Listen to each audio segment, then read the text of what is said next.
వచ్చే ఎన్నికల్లో పొత్తులపై కేంద్ర నాయకత్వానిది అంతిమ నిర్ణయమన్నారు ఏపీ బీజేపీ చీఫ్ పురంధేశ్వరి. ఇప్పటికే తాము జనసేనతో పొత్తులో ఉన్నామని తెలిపారామె. అందుకు మించిన పొత్తులపై జాతీయ నాయకత్వం నిర్ణయం తీసుకుంటుందని స్పష్టం చేశారు పురంధేశ్వరి.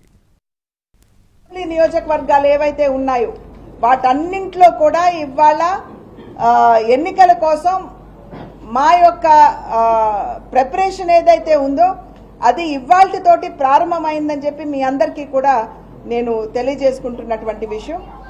పొత్తులు అంటారా, పొత్తులు అనేది కేంద్ర నాయకత్వం, మా కేంద్ర నాయకత్వం నిర్ణయిస్తుంది. కానీ ఇప్పుడు ఖచ్చితంగా మేము జనసేనతో పొత్తులో ఉన్నాం. జనసేన కూడా మాతో ఎక్కడా తెగతెంపులు చేసుకున్నామని చెప్పి ఎక్కడా చెప్పలేదు.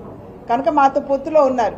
ఈ రెండు పార్టీలు పొత్తులో ఉంటే ఇంకా దానికి మించినటువంటి పొత్తులు అంటారా, మా కేంద్ర నాయకత్వం దాని మీద నిర్ణయం చేస్తారు.